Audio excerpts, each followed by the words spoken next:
பக்தியொலி நேயர்களுக்கு வணக்கம். இப்ப கடகராசிய பத்தி நம்ம பார்க்க போறோம். கடகராசியில் பிறந்தவங்க என்னன்னா, என்ன மாரி பிரச்சனைகள் ஃபேஸ் பண்ணுவாங்க? அவங்க ரொம்ப எல்லார் மேலயும் அஃபெக்ஷன் ஒரு அ இரக்கப்படுதல், தாய்மை உணர்வு, அதே சமயம் மத்தவங்கள பார்த்து பொறாமையும் ஏற்படும். இந்த இதெல்லாம் இருந்தாலும், இவங்களுடைய தாய்மை, மத்தவங்கள இரக்கப்படுறது, எல்லாருக்கும் சரி ஓகே போனா போதுன்னு சொல்லிட்டு விட்டு குடுக்குறது, இதெல்லாம் இருக்கும்போது இவங்களுக்கு என்னன்னா, இதை பார்த்து நெறைய பேர் எப்படி இவங்களால இத ஹேண்டில் பண்ண முடியுது? எப்படி இவ்வளவு சாஃப்ட்டா, அமைதியா இத எடுத்துட்டு போறாங்க?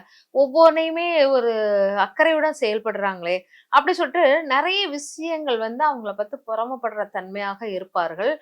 ஆனாலும் இவங்களுடைய பொறுமையான, அமைதியான தன்மை இவங்களுக்கு அத நெகட்டிவாக மாற்றி குடுத்துவிடும் அப்படிங்கிறத எடுத்துக்கோங்க. இந்த நெகட்டிவாக இருக்கக்கூடிய இவங்கள் என்னன்னா, இவங்க நெறைய பெண்கள் விஷயத்தில் கவனமாக இருக்கணும் அப்படிங்கிறது முக்கியமா எடுத்துக்கணும். பெண்கள் ரொம்ப ஸ்ட்ராங்கா இருப்பாங்க. கடகராசிக்காரங்களுக்கு பெண்கள், பெண் குழந்தைகள் இதெல்லாம் ரொம்ப பவர்ஃபுல்லா, ரொம்ப ஸ்ட்ராங்கா இருப்பாங்க.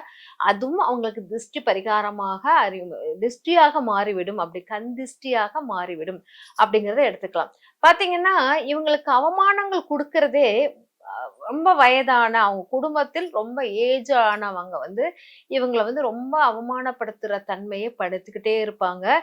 நெறைய பிளாக் மேஜிக் இவங்க குடும்பத்தில் முன்னோர்கள் அனுபவிச்சிருப்பாங்க.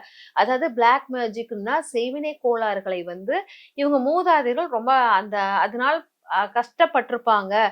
அதனால குலதெய்வ வழிபாடு கூட கொஞ்சம் பிரேக் ஆகியிருக்கிற மாரி இருக்கும் அப்படிங்கிறதெல்லாம் எடுத்துக்கலாம். அதனால கடகராசிக்காரர்கள் ம ஒவ்வொரு விஷயத்தையும் செய்யும்போது கொஞ்சம் கவனமாக செய்யணும். நிதானமான போக்கில் செய்யுங்க. அவசர அவசரமா செஞ்சீங்கன்னா, உங்களுடைய பிளாக் மேஜிக் தன்மைக்கு அது நெகட்டிவாக நிக்கும் அப்படிங்கிறத எடுத்துக்கலாம். அதனால முதல்ல நீங்க போகக்கூடாத இடம் அப்படின்னு பார்த்தீங்கன்னா, ஒரு தோழி அப்படிங்கிற யாராச்சும் எடுத்துக்கோங்க. இல்லாட்டா அம்மா வீடு, அந்த வீடு அப்படி எடுத்துக்கோங்க. அதுக்கப்புறம் பார்த்தீங்கன்னா, ஆ ரொம்ப மூதாதையர்கள போய் பார்க்க போறேன் அப்படிங்கிறத எடுத்துக்கலாம். அப்புறம் சனி ஈஸ்வரன் போய் வழிபாடு பண்ணுவது. சனி ஈஸ்வரன் அ என்னன்னா, சனி ஈஸ்வரன் பார்க்கும்போது நேரடியாக பார்க்குறதோ, சும்மா ஜஸ்ட் கும்பிட்டுட்டு அந்த அந்த இடத்துலருந்து மூவ் ஆன் பண்ணிருங்க. அது உங்களுக்கு நெகட்டிவாக குடுக்கக்கூடியதாக மாறிவிடும் அப்படிங்கிறத எடுத்துக்கோங்க. அதேபோல் பார்த்தீங்கன்னா, நெறைய சுமங்கலி பெண்களை உங்க வீட்டில் அடிக்கடி வர வைப்பது மிக சிறந்த பலனை கொடுக்கும்.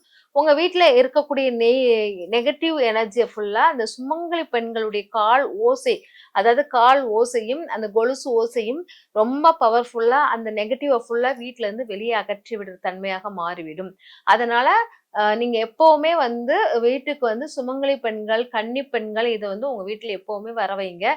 வர வைத்து விளையாட வைப்பது, நெறைய சும்மா கலகலன்னு சிரிக்க வைப்பது, இதெல்லாம் பண்ணும்போது உங்க வீட்டில் கெட்ட சக்திகள் எதுவும் நிக்காது. அத கவனமா பார்த்துக்கோங்க. அதுக்கு பிறகு நீங்க குடிக்கிற தண்ணீயில் ஒரு சின்ன தங்க காச அதுல போட்டுட்டு, அந்த தண்ணீய வைத்து குடிச்சுக்கிட்டே இருந்தீங்கன்னா, உங்களுக்கு நெகட்டிவ் உங்க பார்வைகள் மத்தவங்களுடைய நெகட்டிவ் பார்வைகள் உங்கள தாக்காது அப்படிங்கிறத எடுத்துக்கலாம். ஆரோ ரொம்ப சுத்தமாக இருக்கும். உங்களுடைய உடல சுத்தி இருக்கிற ஒளிவட்டம் ரொம்ப சுத்தமா பவர்ஃபுல்லா இருக்கும் அப்படிங்கிறத எடுத்துக்கலாம். அது மட்டுமே இல்லாமல் அடுத்தால செய்ய வேண்டியது பூக்கள். நெறைய பூக்கள் வைத்து உங்க வீட்டில் அலங்காரம் பண்ணுங்க. அது பிளாஸ்டிக் பூவாக இருந்தாலும் சரி பரவால்ல. உங்க வீட்டில் பூக்களின் அலங்காரமும், பூக்களின் நறுமணமும் அதிகமாக இருக்க இருக்க உங்களுக்கு நெகட்டிவ் உடைய எனர்ஜி வராது அப்படிங்கிறத எடுத்துக்கலாம். இந்த கடகராசிக்காரர்கள் அடிக்கடி தலையில் பூ வைப்பது ஏதாச்சும் ஒரு பூவாச்சும் தலையில வைக்கிற பழக்கத்தை ஏற்படுத்திக்கோங்க. அப்பதான் உங்க மனம் ரொம்ப சாந்த தன்மையாக இருக்கும். இல்லாட்டா உங்களுக்கு ரொம்ப குழப்பங்கள், பிரச்சனைகள் உள்ள மனிதர்களை அடிக்கடி சந்திக்க வேண்டியிருக்கும். அவங்கள சந்திக்கும்போது நெறைய விஷயங்கள் உங்க உடல் ஆரோக்கிய தன்மை எல்லாமே கெடுற மாரி இருக்கும். அந்த மாரி நெகட்டிவான ஆட்களை சந்திக்கும்போது உங்களுக்கு உடல் உபாதைகள் வருவதினால், அந்த மாரி ஆட்களை சந்திப்பதை தவிர்த்து விடுங்கள் அப்படிங்கிறத எடுத்துக்கலாம். அதுக்கப்புறம் பார்த்தீங்கன்னா, நீங்க பூர்வீக இடத்துக்கு போவது ரொம்ப குறைச்சுக்கோங்க. அடிக்கடி பூர்வீக இடத்த போய்க்கிட்டே இருந்தீங்கனாலும், உங்களுக்கு நெகட்டிவான எனர்ஜி உங்கள சுத்திக்கிட்டே இருக்கிற மாரி இருக்கும். ஆனா பூர்வீக இடத்தையும் தவிர்த்துக் கொள்ளுங்கள் அப்படிங்கிறத எடுத்துக்கலாம். அதுக்கப்புறம் உங்க வீட்ட சுத்தி எப்பவுமே ஒரு 1/2 லிட்டர் பால வாங்கி அந்த ஃபவுண்டேஷன சுத்தி அந்த பால ஊத்திட்டே வாங்க. ஆனா வீட்டில் அதிக அ ஒரு கண் பார்வை, திருஷ்டி, பிளாக் மேஜிக் இதெல்லாம் உங்க வீட்டுக்குள் தொடர்புபடுத்தியதாகவே இருக்கும். அதனால் வீட்ல வந்து இந்த மாரி உங்க வீட்ட சுத்தி பால் ஊத்துறதும், வீட்டில் 4 மூலையிலும் கற்பூரத்தை வைத்து எரிப்பதும் மிகுந்த நற்பலனை குடுக்கும் அப்படிங்கிறத எடுத்துக்கலாம். நீங்க வழிபட வேண்டிய தெய்வம் வந்து பார்த்தீங்கன்னா, சரஸ்வதி தாயார் வழிபாடு உங்களுக்கு சிறந்த பலனை தரும். சரஸ்வதி வழிபாடு, அதுக்கப்புறம் பார்த்தீங்கன்னா, சரஸ்வதி ஃபோட்டோ வீட்ல வச்சு வழிபடுவது மிகுந்த நற்பலனை கொடுக்கக்கூடியதாக இருக்கும். அது மட்டும் இல்லாமல், நீங்க வந்து வீட்டில் உள்ள பெண்களை வந்து தரக்குறைவாக பேசுவதை நிறுத்திக் கொள்ளணும். அதே மாரி ரொம்ப வீட்ட வந்து சுத்தப்படுத்துறோம்ன்னு சொல்லிட்டு, அடுத்தவங்க மனதை நோகடிக்கும் விஷயங்களை எதுவும் செய்யாதீங்க அப்படிங்கிறது முக்கியமானதாக இருக்கும். நீங்க உட்கொள்ள வேண்டிய உணவு வந்து நல்ல ஸ்வீட் எல்லா ஸ்வீட்டும் கலந்த ஸ்வீட் வாங்கி அதை சாப்பிடுவது உங்களுக்கு சிறந்த பலனை கொடுக்கும்.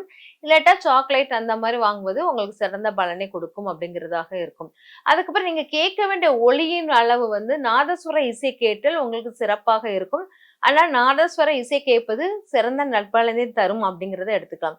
அதுக்கப்புறம் பார்த்தீங்கன்னா, நீங்க வந்து வெளியே போகும்போது கொண்டு போக வேண்டியது வந்து ஒரு மூங்கில் குச்சியோ அல்லது உங்களுக்கு ஒரு ரூ. 5 காயினோ உங்க முந்தானையில முடித்து வச்சுட்டு போனீங்கன்னா சிறப்பாக இருக்கும் அப்படிங்கிறத எடுத்துக்கலாம். அதுக்கு போய் சோழி வழிபாடு உங்களுக்கு சிறந்த நற்பலனை கொடுக்கும் அப்படிங்கிறது. வீடு வாசல் மனைகள் கிடைக்கிறதுக்கு வாய்ப்புகள் அதிகம். ஆனால் சோழி வழிபாடுகளும் பண்ணுவது மிக சிறந்த நற்பலனை கிடைக்கும். அதுக்கப்புறம் நீங்க அடிக்கடி பயன்படுத்தக்கூடிய பயன்படுத்தக்கூடாத ட்ரெஸ் எது பார்த்தீங்கன்னா, கிரீன் கலர் வந்து பயன்படுத்தாதீங்க. அந்த பயன்படுத்தினா உங்களுக்கு நெகட்டிவ் வரும். அதே சமயம் பார்த்தீங்கன்னா, உங்களுக்கு orange colour, Fanta colour, red colour இதெல்லாம் உங்களுக்கு நல்ல பெஸ்ட்டா இருக்கும். அதனால அந்த மாரி உடைகளை உடுத்துவது சிறந்த நற்பலனை கிடைக்கும். வீட்டில் வைத்து வழிபட வேண்டிய தெய்வம் வந்து சரஸ்வதி மட்டும் இல்லாமல், உங்க வீட்டில் இறந்த சுமங்கலி பெண்களை வைத்து வழிபடுவது மிக சிறந்த பலனை தரும். அதனால நீங்க சுமங்கலி பூஜை பண்ணுவதும், சுமங்கலி பெண் உங்க வீட்டில் இறந்த ஒரு பெண்மணி சுமங்கலி பெண்மணி இருப்பாங்க. அவங்கள வைத்து வழிபடுவதும் உங்களுக்கு நிறைய மாற்றங்கள், திருஷ்டிகளை போக்கக்கூடிய அற்புத சக்தியும் அந்த இடத்துல இருக்குது அப்படிங்கிறத எடுத்துக்கலாம். அடிக்கடி உட்கொள்ள வேண்டியது சப்பாத்திகளை அடிக்கடி உட்கொள்ளுங்க. உட்கொண்டுகிட்டே இருக்கும்போது அந்த சப்பாத்தியை உட்கொள்ளும் போதும் உங்களுக்கு வந்து நெகட்டிவ் போய்கிடும் அப்படிங்கிறத எடுத்துக்கலாம். அதே சமயம் யார்கிட்டயாச்சும் பேச போகும்போது நீங்க காயின் மட்டும் இல்லாமல் பூக்கள் தலையில வச்சுட்டு போவது மிக சிறந்த பலனை கொடுக்கும். அதனால பூக்கள் தலையில இருப்பது உங்களுக்கு நல்ல ஒரு மாற்றத்தை கொடுக்கக்கூடியதாக இருக்கும். உங்களுடைய ஆரோக்கியம் சிறப்பாக இருக்கும். அதனால உங்க வீட்டுல எப்பவுமே பழைய பொருட்கள், பழைய விஷயங்கள் எதையுமே வீட்டில் யூஸ் படுத்தவோ, பழைய விஷயத்தை பத்தி பேசவோ கூடாது. அது பழைய விஷயங்கள் பேசும்போது அதிலிருந்து தான் உருவாகக்கூடிய நெகட்டிவ் தான் உங்க வீட்டை சீர்குலைக்குது.